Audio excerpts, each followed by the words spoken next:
Kesucian manusia sempurna.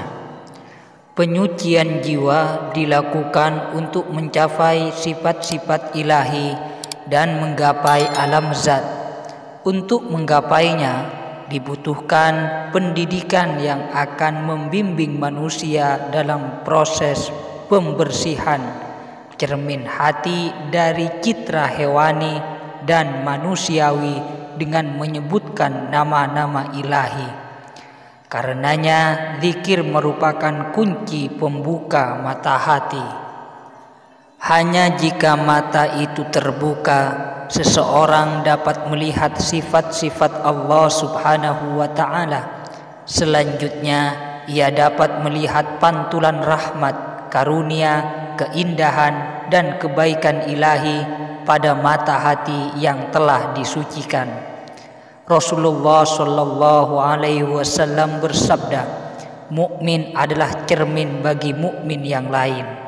Rasulullah Shallallahu Alaihi Wasallam bersabda, orang yang berilmu membuat citra-citra, sedangkan orang yang bijak membersihkan cermin hati tempat kebenaran dipantulkan.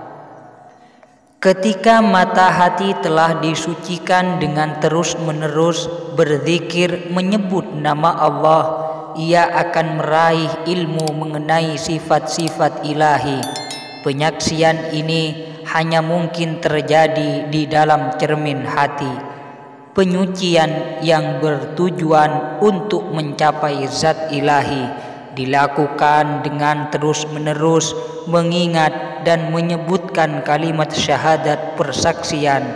Dalam kalimat tersebut ada 3 nama yang esa, yakni 3 terakhir dari 12 nama ilahi, yaitu La ilaha illallah, tiada Tuhan selain Allah. Allah, nama yang layak bagi Tuhan. Dia Allah, hak yang maha benar.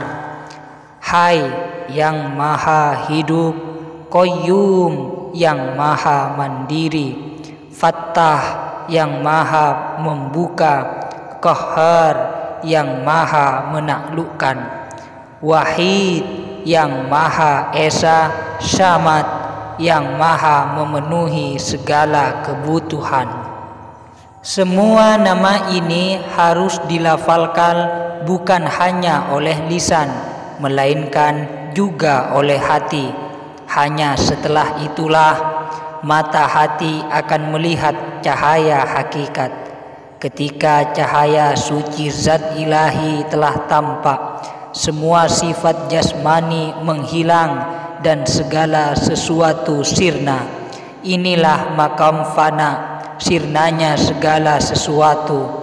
Tampilan cahaya ilahi menyinarkan semua cahaya lainnya. Wala tad'u ma'allahi ilahan akhara la ilaha illa huwa kullu syai'in halikun illa wajhahu lahul hukmu wa ilaihi turja'un. Dan jangan engkau sembah Tuhan yang lain selain Allah. Tidak ada Tuhan yang berhak disembah selain Allah. Segala sesuatu pasti binasa kecuali Allah. Segala keputusan menjadi wewenangnya dan hanya kepadanya kamu dikembalikan. Al-Qasas 88. Yamhullahu ma yasha'u wa yuthbitu wa indahu ummul kitab. Allah menghidupkan apa yang Dia kehendaki dan menetapkan apa yang Dia kehendaki, dan di sisinya lah ummul kitab Lauful Mahfud. Ar-Ra'd 39. Ketika semuanya sirna, yang ada secara kekal adalah ruh suci. Ia melihat dengan cahaya Allah. Ia melihatnya, Dia melihatnya, Ia melihat melaluinya, Ia melihat di dalam zatnya, Ia melihat untuknya. Tak ada citra, tak ada keserupaan dalam melihatnya. Fatirus samawati wal ardi ja'ala lakum min anfusikum azwajan wa minal an'ami azwajan yadra'ukum fihi laisa kamitslihi syai'un wa huwas samiul basir.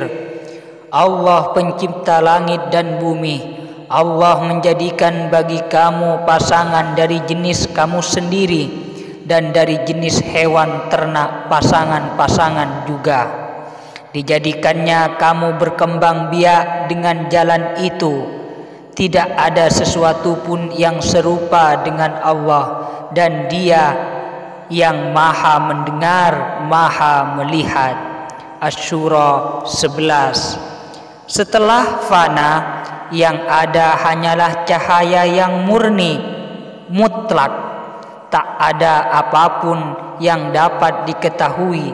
Itulah makam fana. Tak ada lagi pikiran untuk menyampaikan berita apapun. Rasulullah sallallahu alaihi wasallam bersabda, suatu ketika aku pernah berada sangat dekat dengan Allah, sehingga tak seorang pun, baik malaikat, rasul atau nabi, yang menjadi penghalang antara kami. Itulah makam kesendirian, ketika seseorang telah mengucilkan dirinya dari segala sesuatu kecuali Allah. Itulah makam kebersatuan, seperti yang Allah perintahkan dalam sebuah hadis qudsi, menyendirilah dari semua dan temukanlah kebersatuan. Kesendirian itu dimulai dengan sirnanya segala yang duniawi. Setelah itu kau akan memperoleh sifat-sifat ilahi. Rasulullah sallallahu alaihi wasallam bersabda, hiasi dirimu dengan sifat Allah, sucikanlah dirimu, benamkanlah dirimu dalam sifat-sifat Allah.